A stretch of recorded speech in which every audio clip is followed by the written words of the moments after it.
초등학생 생활과 문화 연구를 올해, 작년이죠. 작년 한 10달 동안 진행을 했어요. 더 정확하게 말하면 요즘 초등학교 6학년 애들은 도대체 무슨 생각을 하고 살지? 그러니까 연구의 질문이었고요. 그 질문은 제가 던졌다기보다는 현장에 계신 선생님들께서 이 질문에 대한 답을 연구자들이 좀 들여다보고 찾아달라고 이야기를 해서 과제를 진행을 한 겁니다. 저는 중학교, 고등학교에서 국어를 가르쳤던 사람이거든요. 초등학생을 경험한 거는 동네에 있는 애들하고 저희 집 애들하고가 유일해요. 그래서 도대체 요즘 초등학생들이 어쩌길래 선생님들께서 이렇게 과제를 요청을 하실까, 기사들을 찾아보니까 요즘 초등학교 6학년 교실에는 사람이 없는 것 같아요. 다 괴물만 사는 거지요. 뭐 이런 겁니다. 동요 대신에 자살송을 부른대요. 무서운 초딩, 학교 폭력이 가장 많답니다. 뭐 등등등. 너네 집 임대 아파트지? 아파트로 계급 나누는 요즘 초등학생들. 휴거 이런 말을 아이들이 쓴다고 하지요. 뭐 등등등의 언어가 요즘 기사에 나오는 초등학생들을 규정하는 뭐 그런 말들인 것 같아요. 아마 이런 배경 속에서 선생님들께서 실제로 그런지를 좀 들여다봐달라 이렇게 요청을 하신 것 같습니다. 아이들도 만나고 뭐 설문도 하고 학부모님들도 만나고 그렇게 연구를 진행을 했죠. 특히 고맙게 생각하는 거는 저희가 애들이 교실에서 또는 교실 밖에서 어떤 일들을 하면서 하루를 보내는지를 들여다보기 위해서 여러 학교 선생님들께 당신의 교실을 좀 열어주십사고 부탁을 드렸습니다. 경기도 전체 초등학교가 1000개가 조금 넘는데 한 1200개쯤 되지요. 그 학교에 공문을 다 보내서 우리가 이런 일들을 하는데 선생님들 교실을 최소한 5일 이상, 그러니까 수업으로 따지면 한 30여 시간쯤 되는 겁니다. 그렇게 열어주셔야 되고 면담도 해야 되고 대신에 선생님께 드릴 건 아무것도 없습니다. 이렇게 요청을 드렸어요. 한 10군데 넘게 선생님들께서 기꺼이 하시겠다 말씀을 하셨고, 그 학교를 중에 몇 곳을 섭외를 해서 이제 뒤에 앉아가지고 애들이랑 같이 수업도 듣고 때로는 급식도 같이 하고 그렇게 이 아이들을 좀 들여다봤습니다. 문화에 대한 공부를 또 시작을 했거든요. 문화라는 게 도대체 뭐냐? 문화라는 것이 뭔지를 정의를 해야 저희가 어떤 눈으로 아이들을 들여다볼지가 결정이 되니까요. 문화의 빙산 모형이라는 게 있더라고요. 문화의 빙산 모형이라는 거는 겉으로 드러나는 행동 아래쪽에 있는 어떤 핵심적인 가치라든지 이런 것들이 오히려 더 중요하다. 이런 것들을 들여다볼 때 겉으로 드러나는 행동을 이해할 수 있다라는 이야기예요. 그리고 그 핵심 가치나 행동을 둘러싸고 있는 요인들이 있다는 거죠. 이런 요인들을 형성적 요인이라고 부르더라고요. 뭐 경제도 그렇고요. 뭐 가족, 교육 시스템, 뭐 미디어, 역사, 종교 등등등 이런 것들이 형성적 요인이라고 이야기를 합니다. 그래서 초등학교 6학년을 둘러싼 형성적인 요인은 어떤 거고, 이 아이들이 가지고 있는 핵심 가치는 뭐고, 그렇게 해서 드러난 행동들은 어떤 건지 이런 것들을 확인하는 연구들을 진행을 했습니다. 결론적으로 한 10달 동안 들여다보고 설문도 하고 뭐 그러면서 저희들이 확인한 내용들을 좀 말씀을 드리겠습니다. 형성적 요인과 관련해서는 크게 두 가지를 확인할 수 있을 것 같아요. 첫 번째는 초등학교 6학년에 대한 기성세대의 우려예요. 아이들도 자기들을 둘러싼, 자기들을 바라보는 어른들의 시선이 어떤 건지를 알고 있지요. 그 시선을 정리를 좀 해보면 요즘 초등학교 6학년 애들 게임하고 유튜브에 빠져있다. 이런 겁니다. 두 번째는 요즘 애들 공부 스트레스가 너무 많아. 요즘 애들 공부 스트레스가 너무 많아 라고 우려하는 목소리가 어떤 집단에서 가장 클까요? 학생, 학부모, 교사 중에서 어떤 집단에서 가장 낮을까요? 요즘 초등학교 6학년 애들은 공부 때문에 스트레스를 너무 많이 받아. 학생, 학부모, 교사 중에서 누가 우려 수준이 가장 낮을까요? 학부모가 가장 낮습니다. 학부모가 봤을 때 애들 더 공부해야 되는 거죠. 가장 스트레스가 많다고 동의하는 비율이 높은 집단은 선생님 집단입니다. 선생님, 학생, 학부모. 그래서 학부모님들은 우리 애가 조금 더 공부를 열심히 해서 뭔가를 스트레스가 중요한 게 아니고 공부를 더 열심히 하는 게 중요하다고 생각하는 거죠. 그게 아이들의 행동이나 가치관에 영향을 끼치는 형성적 요인의 하나가 됩니다. 친구 관계에 대한 스트레스가 많다는 우려도 있어요. 이 우려 또한 선생님들에게서 굉장히 높게 나타납니다. 선생님, 학생, 학부모 이 순서죠. 학부모님들은 요즘 초등학교 6학년에 이 친구 문제 때문에 스트레스가 많아라고 생각하는 비율이 굉장히 낮습니다. 그다음에 욕을 많이 쓴다. 욕을 많이 쓴다는 우려가 제일 높은 집단은 학부모님들입니다. 그다음에 친밀함에 대한 결핍이 있다. 선생님들이 특히 우려를 많이 하세요. 아이들이 어렸을 때부터 가족 밖에서는 물론이고 가족 안에서조차 친밀함에 대한 결핍을 안고 학교에 온다는 거지요. 저희가 처음에 초등학교 6학년 교실에 가서 아이들을 만났을 때 굉장히 의외로 느꼈던 것 중에 하나가 애들이 너무 환대해 주는 거예요. 마치 이 비유가 적절한지는 잘 모르겠는데 강아지가 그 밖에서 그 주인이 돌아왔을 때 환대하는 것 같은 그런 느낌이었어요. 당황스럽기도 하고 와서 막 묻기도 하고 막 손 같은 데를 만지기도 하고 네, 그런 느낌이에요. 그래서 나중에 왜 그럴까 선생님들하고도 여쭤보고 뭐 아이들하고도 이야기해보니까 이런 부분이 좀 있었던 거예요. 결핍에 대한 문제들이죠.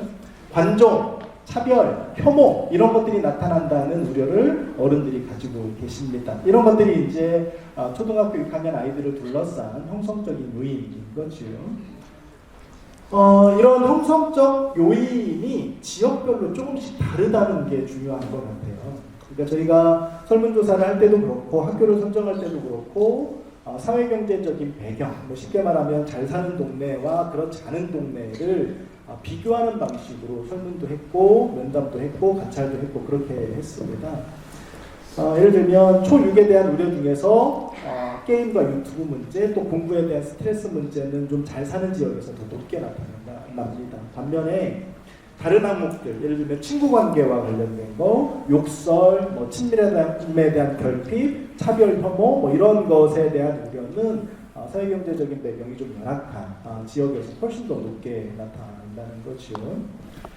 두 번째 형성적 요인은 교육 시스템이나 우리 사회의 모습입니다. 성적, 능력 중심 사회 이런 것들이 아이들의 행동 방식과 가치관에 영향을 끼쳐요. 계층 이동의 사다리가 사라진 사회, 아이들이 이런 말을 해요. 열심히 해봐야 쟤는 부모님이 잘 사는데 내가 아무리 열심히 해봐야 그렇게 되지 못한다는 이야기를 아이들이 합니다. 각계약층과 소진에 대한 우리 사회의 모습도 아이들에게 영향을 끼치지요. 친밀한 관계의 결핍, 사교육의 만연. 사교육이 만연해 있는데 사교육이 효과가 있을 거라는 신념을 아이들이 공유합니다. 사교육은 나에게 엄청난 도움을 주고 있어 라고 이야기를 하죠. 무차별적인 미디어 폭력과 정서적 삶의 가상화.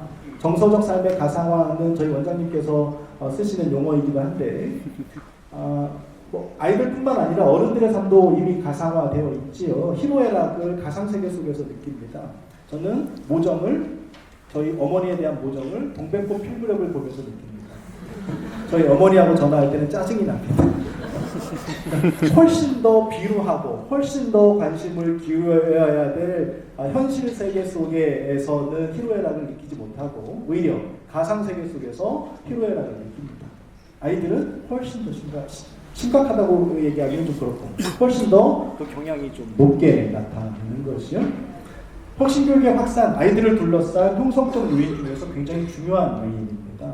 수업 방식이나 아이들과 선생님들과의 관계나 학교 문화나 이런 것들이 혁신교육이 확산되면서 예전과는 굉장히 다른 방식으로 아이들의 가치관이나 삶에 영향을 끼치고 있더라는 겁니다.